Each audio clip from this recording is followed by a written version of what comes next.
A paz do Senhor Jesus, meu amado, minha amada, seja bem-vindo, seja bem-vinda. O Senhor te abençoe, te guarde e te livre de todo mal, em nome de Jesus Cristo, nosso Senhor e Salvador. Louvado e exaltado seja o nome do nosso Deus. Quero compartilhar um texto que se encontra no Evangelho segundo escreveu João, capítulo 5, versículos 1 a 9. Diz assim a palavra de Deus: Algum tempo depois, Jesus subiu a Jerusalém para uma festa dos judeus.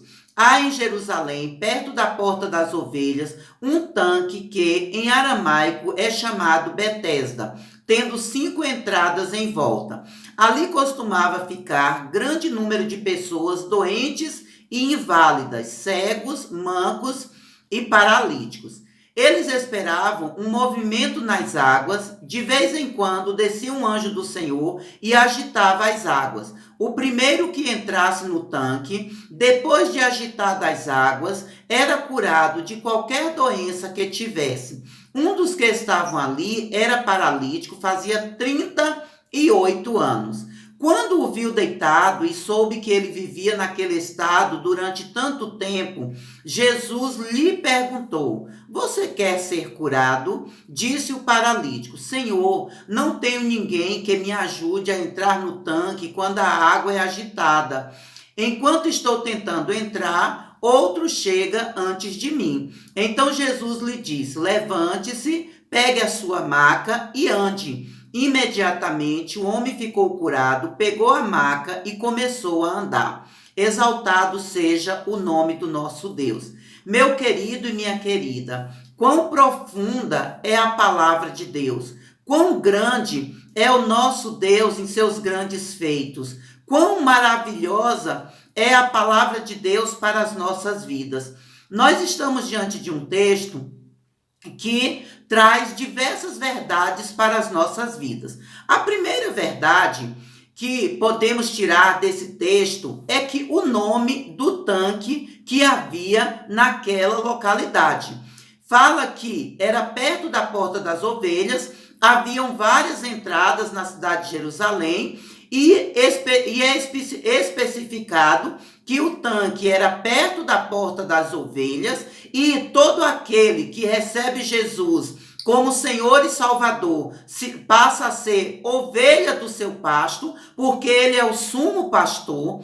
E uma curiosidade é que o tanque, o nome do tanque, o nome Betesda, significa casa de misericórdia.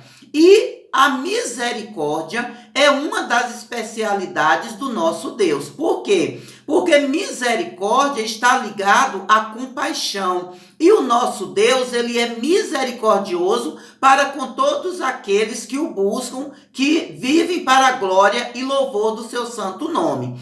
A Bíblia fala que as misericórdias do Senhor são as causas de não sermos consumidos, porque as suas misericórdias não têm fim, que elas se renovam a cada amanhecer. E quando Jesus chega ali, ele encontra aquele paralítico, e aquele paralítico fazia 38 anos que estava esperando uma oportunidade.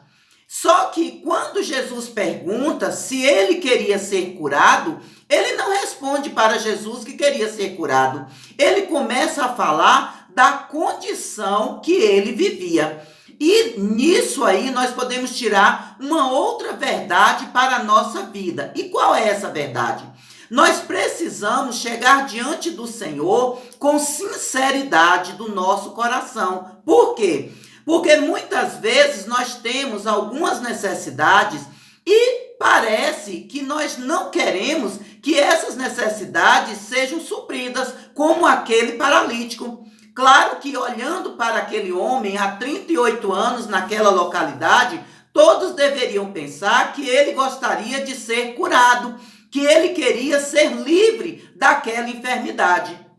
Nós não sabemos, pelo menos eu não sei se aquele homem tinha problema na coluna, nas pernas, onde era o problema que ocasionava a paralisia nele. E nós podemos pensar na seguinte forma: quantas vezes nós também temos sido paralisados com os problemas do dia a dia? Por por que eu tenho chamado a atenção em relação às lutas, aos problemas, às dificuldades que temos vivido, principalmente nesse tempo de pandemia? Porque nós não podemos estar olhando para as circunstâncias. As circunstâncias, elas nos tornam paralíticos, elas nos tornam mancos, elas nos tornam cegos, mas o nosso Deus, através de Jesus Cristo, ele nos liberta. E uma coisa que chama a atenção no texto também é que Jesus não diz para aquele homem que ele estava curado, que ele estava liberto, que ele estava perdoado. Jesus apenas fala uma palavra e aquele homem é curado. Ele diz: levante-se, toma a tua maca e ande. E é o que o Senhor está falando conosco também. Ele tem falado que é para nós nos levantarmos da condição em que nós estamos. Levantar para quê? Para clamar a Ele, a misericórdia dEle em favor das nossas causas. Ele tem falado para nós nos levantarmos e tomar a nossa cama ou maca e andarmos. E a Bíblia deixa bem claro que o nosso descanso não é aqui. A Bíblia fala: levantemos-nos e andemos, porque o nosso descanso não está aqui. O nosso descanso não está neste mundo. O Senhor Jesus, ele disse: no mundo tereis aflições, mas tende bom ânimo, eu venci o mundo. Louvado seja Deus. Meu querido, minha querida, nós precisamos nos levantar, nós precisamos andarmos, precisamos tomar posição, porque quando Jesus nos fala: levantai e andai, é para nós tomarmos posição diante de toda e qualquer situação. Talvez você diga assim: eu não tenho problema financeiro, eu não tenho problema familiar, a minha vida está muito bem. Mas e a comunhão com Deus?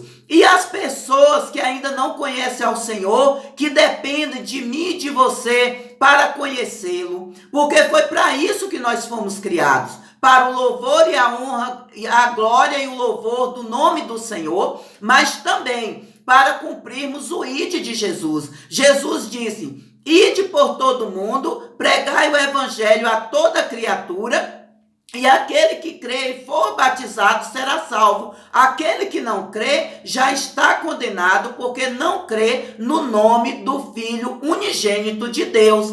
Então, o que é que nós precisamos? Levantar e andar. Independente da situação, nós não podemos mais ficarmos paralisados diante dessas lutas, diante das dificuldades, diante das tribulações, diante de tudo aquilo que tem nos separado do amor de Deus. A Bíblia fala que nada pode nos separar do amor de Deus em Cristo Jesus, nosso Senhor. Mas muitas vezes estamos tão olhando para as circunstâncias, estamos tão fixados nas circunstâncias que trazem dor para nós, que não conseguimos sair do lugar. E aquele homem estava ali deitado há 38 anos. E quantos anos, quantas semanas, quantos dias nós temos permanecido no mesmo lugar? Nós temos que caminhar, e é no caminho que o Senhor vai conosco, é no caminho que o Senhor vai nos abençoar, é no caminho que o Senhor vai direcionar a nossa vida,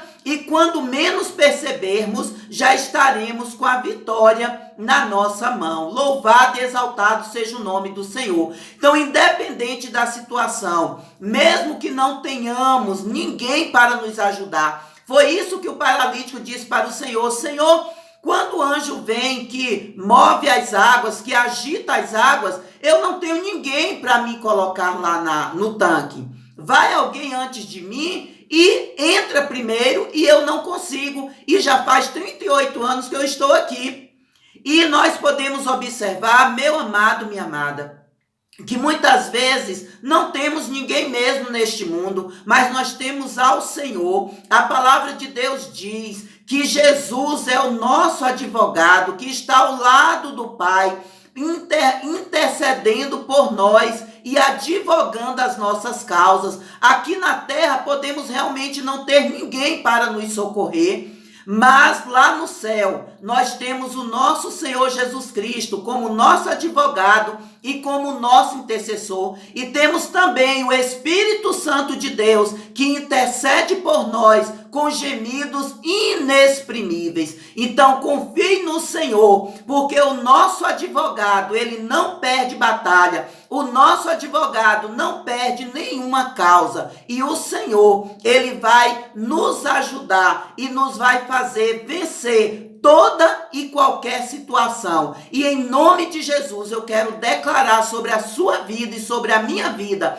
que não ficaremos mais paralisados, mas ouviremos a voz do Senhor, nos levantaremos e andaremos, tomaremos a nossa cama, seja ela qual for, seja o problema qual for, e no caminho o Senhor estará conosco e nos dará a vitória. Que o Senhor te abençoe em nome de Jesus. Amém.